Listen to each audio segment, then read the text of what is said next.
Baik, bismillahirrahmanirrahim. Assalamualaikum warahmatullahi wabarakatuh. Kita lanjutkan perkuliahan kita. Oke, topik perkuliahan kali ini adalah teori perilaku konsumen. Saya mengambil materi ini dari internet dengan sumbernya adalah sebagai berikut. Baik, teori perilaku konsumen adalah analisis yang menerangkan: 1. Alasan para pembeli atau konsumen untuk membeli lebih banyak barang atau jasa pada harga yang lebih rendah dan menguranginya pada saat harga tinggi. Yang kedua, bagaimana seorang konsumen menentukan jumlah dan komposisi dari barang yang akan dibeli dari pendapatan yang diperolehnya. Oke, pendekatan teori perilaku konsumen. Saya ulangi, pendekatan teori perilaku konsumen. 1. Ada pendekatan kardinal atau marginal utility.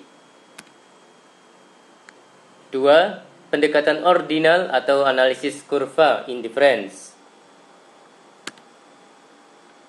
Oke, masuk ke utilitas atau utility. Menunjukkan kepuasan relatif yang diperoleh seorang konsumen dari penggunaan berbagai komoditas. Kepuasan atau kenikmatan yang diperoleh seseorang dari mengkonsumsikan barang atau jasa, menurut Sukirno di tahun 2005. Kepuasan yang muncul dari konsumsi ini merupakan kemampuan memuaskan keinginan atas barang atau jasa dari suatu aktivitas. Oke, masuk ke pendekatan kardinal. Asumsi yang berlaku: manfaat atau kenikmatan yang diperoleh konsumen dapat dinyatakan secara kuantitatif. Artinya, kepuasan konsumsi dapat diukur dengan satuan. Kalau kepuasan itu semakin tinggi, maka makin tinggilah utilitinya atau nilai gunanya. Konsumen bersifat rasional sehingga perilakunya dapat dipahami secara logis. Konsumen bertujuan untuk memaksimumkan utilitasnya.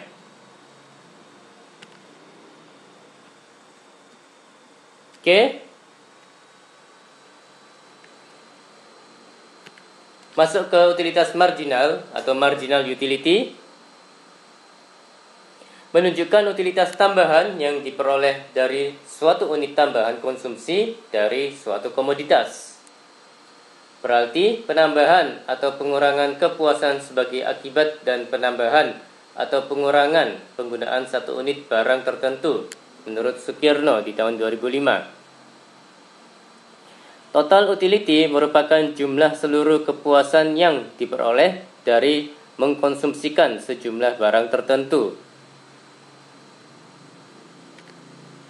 Oke, masuk ke law of diminishing utility. Ketika jumlah suatu barang yang dikonsumsi meningkat, utilitas marginal dari barang tersebut cenderung semakin berkurang. Marginal utility money konstan dan marginal utility barang konsumsi menurun. Hal ini menganut hukum Gosen 1, law of diminishing utility, yaitu semakin banyak satuan barang yang dikonsumsi, maka semakin kecil tambahan atau marginal kepuasan yang diperoleh konsumen, atau bahkan nol atau negatif. Oke. Ya, masuk ke total utility. Ya, ini ada kurva ya Mas dan Mbak ya. Kurvanya berbentuk U terbalik. Kurva nilai guna total bermula dari titik 0 ini ya, yang menunjukkan tidak ada konsumsi barang X. Selanjutnya akan naik seiring dengan bertambahnya jumlah konsumsi, dan pada akhirnya akan turun apabila konsumsi melebihi 8. Ini ya Mas dan Mbak ya.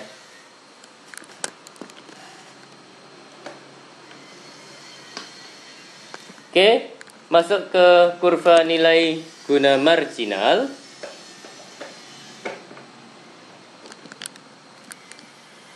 Ya, ini ada persamaan MUX per PX sama dengan MUY per PY sama dengan MUY per PY sama dengan MUZ per PZ, di mana MU sama dengan marginal utility, P sama dengan harga barang, X, Y, Z sama dengan macam barang konsumsi. Kurva nilai guna marginal turun dari kiri atas ke kanan bawah. Ini ya Mas dan Mbak ya. Dari kiri atas ke kanan bawah. Yang mencerminkan hukum nilai guna yang semakin menurun. Kurva nilai guna marginal memotong sumbu datar sesudah jumlah 8. Ini ya Mas dan Mbak ya. Yang menunjukkan nilai guna adalah negatif setelah angka 8. Ya, semoga saya nggak salah. Oke. Ya, ini utilitas total dan utilitas marginal ya. Jadi ini ada tabel. Ini kolom ini kuantitas barang yang dikonsumsi. Kemudian kolom berikutnya adalah utilitas total.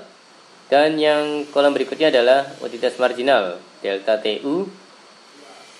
Dan yang ini menunjukkan grafik di mana sumbu Y-nya adalah utilitas total dan sumbu X-nya adalah kuantitas. Jadi nilai-nilai yang ada di tabel ini dikonversikan ke grafik seperti itu ya Mas dan Mbak ya. Contohnya ini kuantitas barang dikonsumsi di angka 1, utilitas totalnya adalah 10. Ini ya, angka 1, kuantitasnya di 1, utilitas totalnya adalah di 10. Seperti itu Mas dan Mbak. Jadi grafik ini adalah menjelaskan terkait dengan utilitas total. Oke, ya ini ya Mas dan Mbak penjelasannya. Kemudian ini dan seterusnya hingga angka 7, poin di angka 7 yaitu di utilitas totalnya adalah 28. Baik, grafik berikutnya menjelaskan terkait dengan utilitas marginal. Jadi ada muncul angka 10. Ya ini ya di titik ini.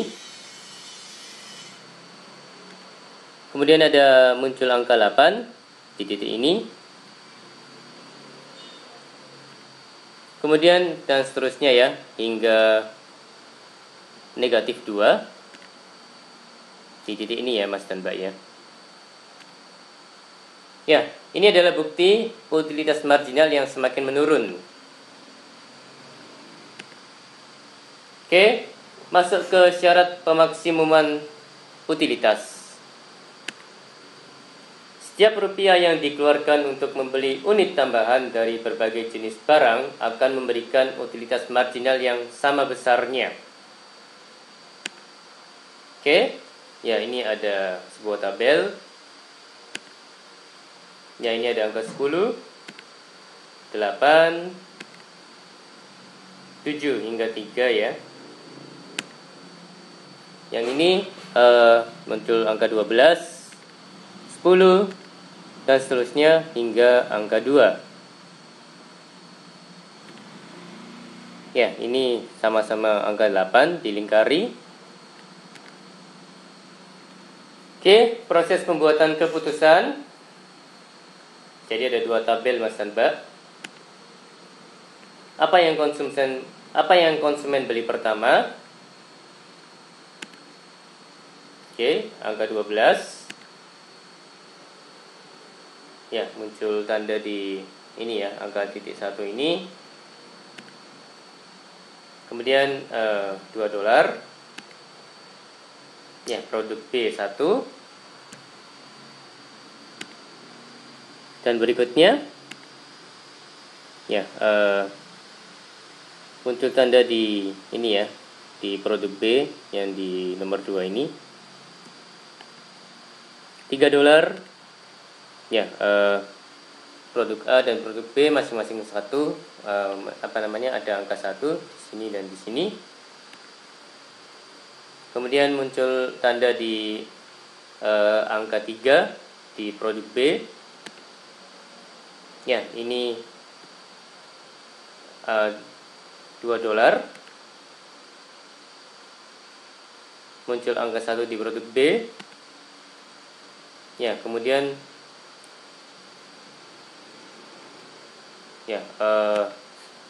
muncul tanda di angka 4 dan juga di angka 4 di produk B dan juga angka 2 di produk A. Ya, di $3 ya, muncul angka 1 di masing-masing produk baik A maupun B. Kemudian di angka di $10, maka di produk A muncul angka 2 dan di produk B muncul angka 4. Oke. Kepuasan maksimum ya, MU produk A dibagi dengan harga A sama dengan MU produk B dibagi dengan harga B. Oke, ini ada tabel. Jadi MU dibagi dengan P ya. Untuk yang unit 1 ini. Kemudian ini 8 hingga seterusnya. Ya, dibagi dengan P harga ya, Mas dan Mbak. Sedangkan ini juga sama, produk B, P-nya $1. Ya, 24, 20.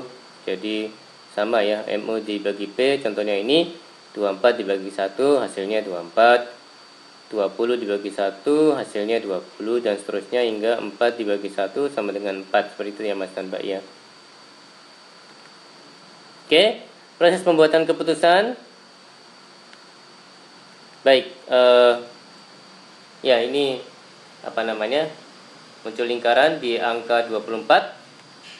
Ya, kemudian muncul tanda muncul tanda di angka 1 di produk B. Kemudian di pengeluaran $1, maka akan muncul angka 1 di produk B. Seperti itu ya Mas dan Mbak ya. Oke. Dan ini ya, untuk $1, sebelumnya muncul juga tanda di angka 2 di produk B dan muncul angka 1 di produk B, dan seterusnya ya Mas dan Mbak ya, hingga di harga $10 produk A 4 dan ya, produk B adalah 6.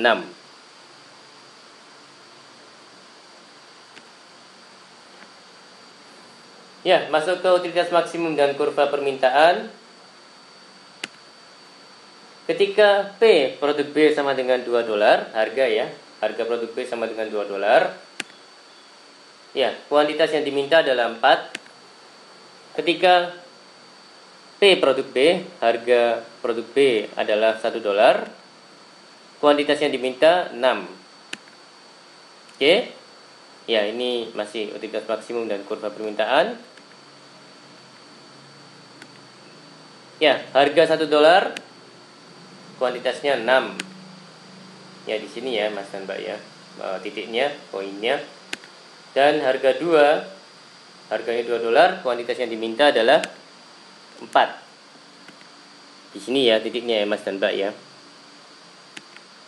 Oke, ditarik garis lurus seperti ini. Ya, ini garis D ya, kalau saya tidak salah Mas dan Mbak. Jadi untuk sumbu Y ini adalah harga, sumbu X nya adalah kuantitas yang diminta.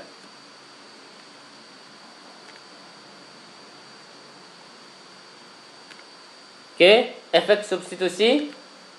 Ketika harganya lebih tinggi menyebabkan substitusi barang-barang lain untuk memenuhi kepuasan. Efek pendapatan. Peningkatan harga menurunkan pendapatan real dan mengurangi konsumsi terhadap komoditas yang diinginkan. Masuk ke pembahasan surplus konsumen. Kesediaan membayar adalah jumlah maksimum yang mau dibayar oleh konsumen untuk memperoleh suatu barang.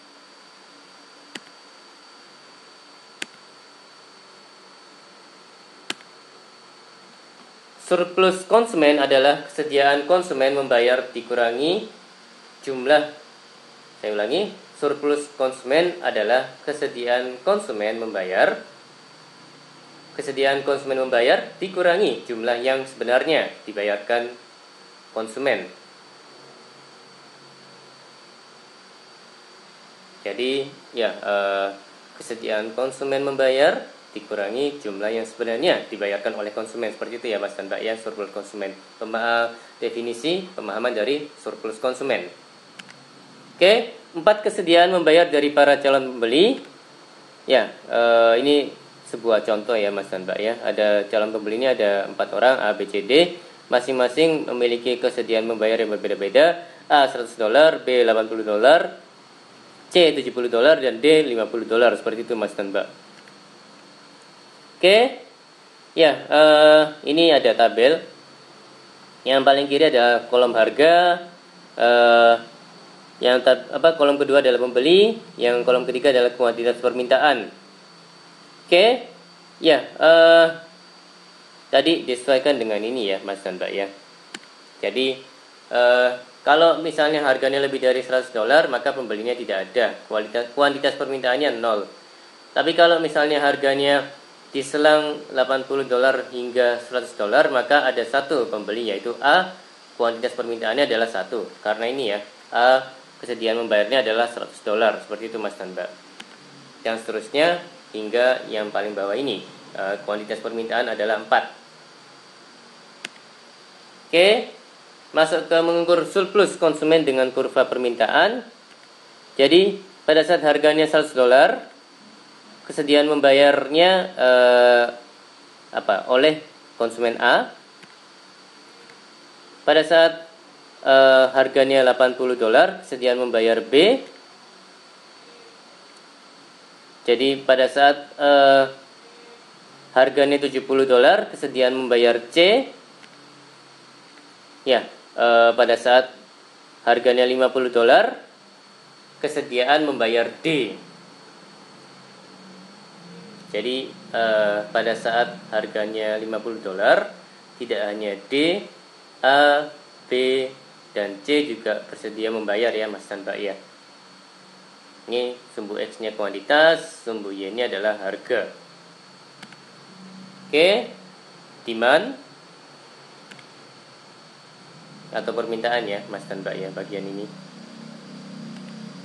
Oke, jika harga sama dengan $80, ini ya, surplus konsumen untuk A yaitu $20 ya. 100 dikurangi 80. Jika harganya $70, maka ini adalah surplus konsumen untuk A yaitu 100 dikurangi 70 yaitu sama dengan 30. Dan ini adalah surplus konsumen untuk B ya, 80 dikurangi 80 dikurangi 70 sama dengan 10. Nah, surplus konsumen totalnya adalah ditambah ya Mas dan Mbak ya, 30 tambah 10 yaitu 40. Seperti ini Mas dan Mbak.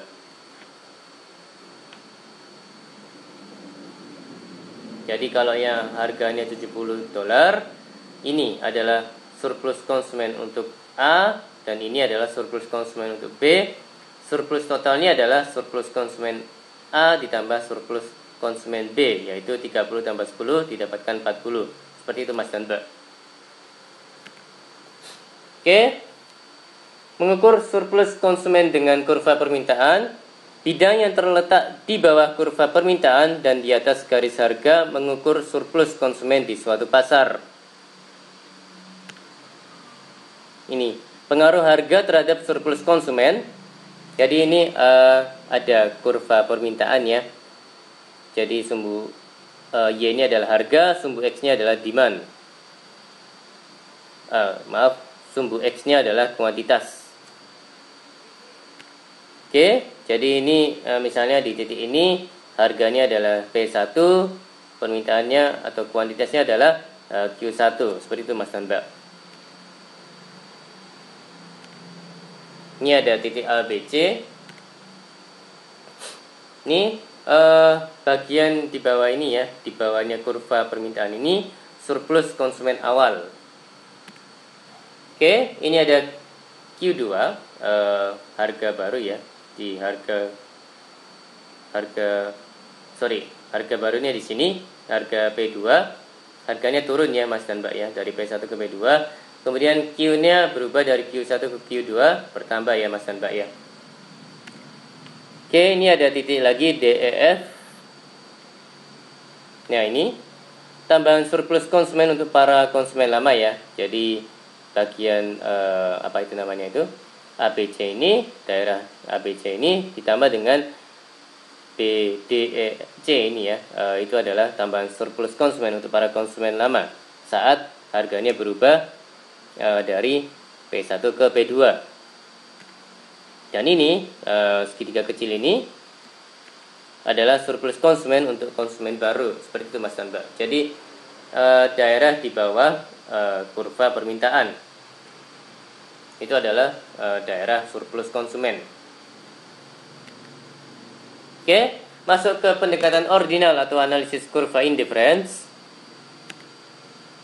Mendasarkan pada asumsi bahwa kepuasan tidak bisa dikuantitatifkan dan antara satu konsumen dengan konsumen yang lain akan mempunyai tingkat kepuasan yang berbeda dalam mengkonsumsi barang dalam jumlah dan jenis yang sama.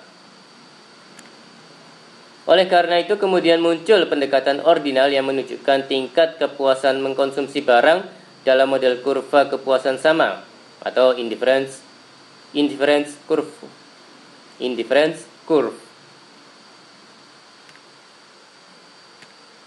Oke, asumsi dasarnya adalah 1. Konsumen rasional memaksimalkan utility dengan pendapatan pada harga pasar tertentu.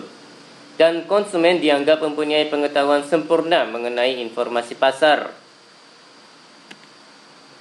Utility bersifat ordinal, artinya konsumen cukup memberikan ranking atau peringkat kombinasi. Saya ulangi. Utility bersifat ordinal, artinya konsumen cukup memberikan ranking atau peringkat kombinasi mana saja yang ia sukai. Konsumen lebih menyukai yang lebih banyak dibandingkan lebih sedikit. Artinya semakin banyak barang yang dikonsumsi menunjukkan semakin tingginya tingkat kepuasan yang dimilikinya.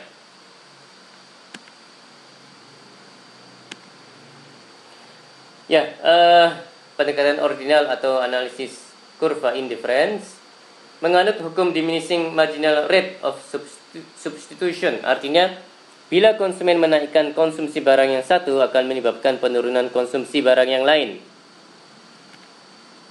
Total utility yang diperoleh konsumen tergantung dari jumlah barang yang dikonsumsikan. Bersifat konsistensi dan transitivity of choice, artinya bila A lebih besar dari B, sedangkan B lebih besar dari C, maka barang A lebih disukai dari B dan barang B lebih disukai dari C. Kesimpulannya bahwa A lebih besar dari B, lebih besar dari C, maka A lebih besar dari C. Seperti itu Mas dan Mbak. Indifference curve adalah kurva yang menghubungkan titik-titik kombinasi dua macam barang yang ingin dikonsumsi oleh seorang individu pada tingkat kepuasan yang sama. Ciri-ciri indifference curve. 1. Belereng atau slope negatif. Hal ini menunjukkan apabila dia ingin mengkonsumsi barang X lebih banyak, maka harus mengorbankan konsumsi terhadap barang Y. 2. Cembung ke titik origin convex. Derajat penggantian antar barang konsumsi semakin menurun. Hal ini masih berkaitan dengan hukum Gosen, di mana apabila pada titik tertentu semakin banyak mengkonsumsi barang X akan mengakibatkan kehilangan atas barang Y tidak begitu berarti, dan sebaliknya atas barang Y.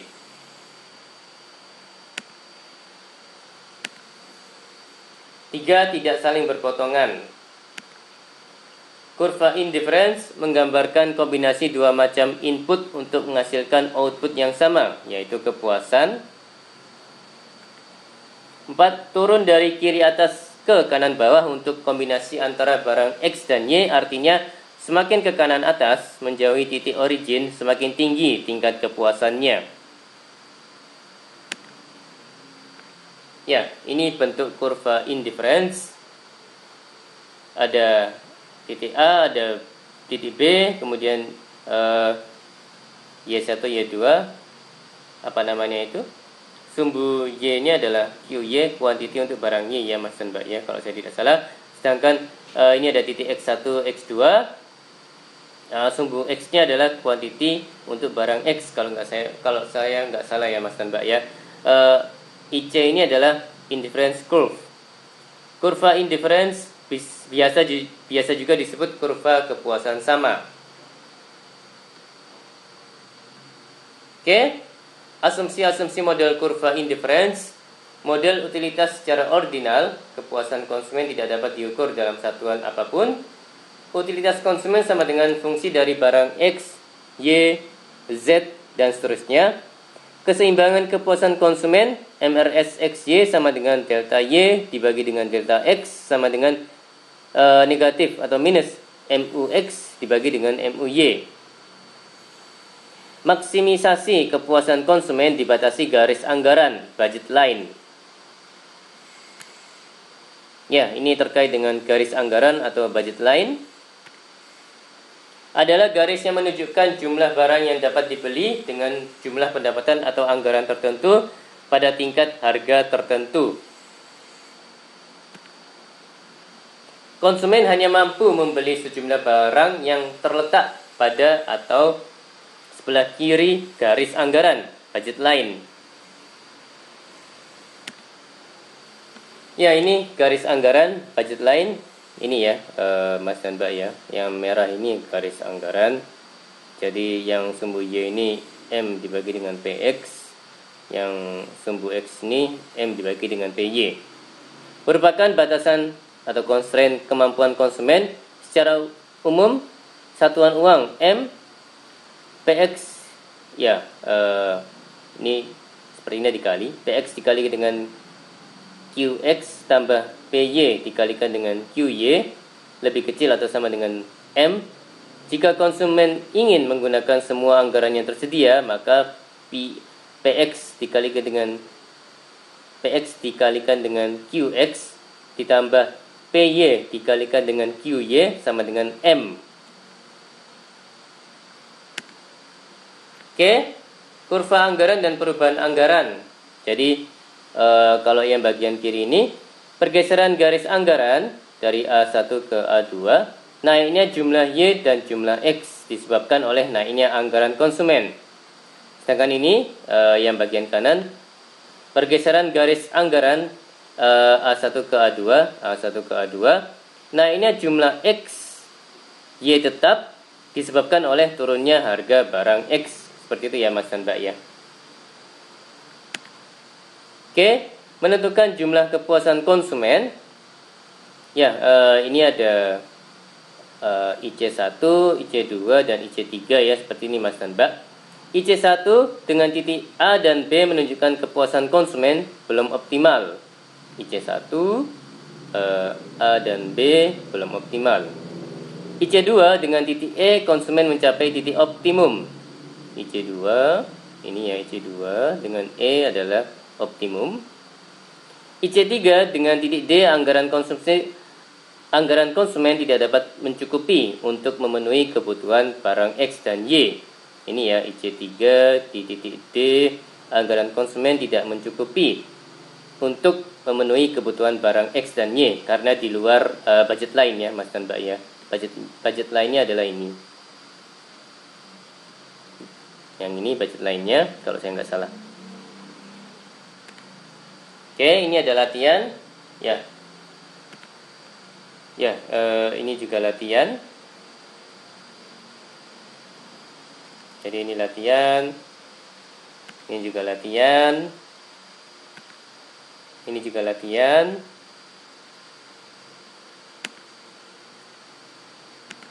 Baik, demikian dari saya. Mohon maaf kalau ada kata-kata yang salah. Terima kasih atas perhatiannya. Wassalamualaikum warahmatullahi wabarakatuh.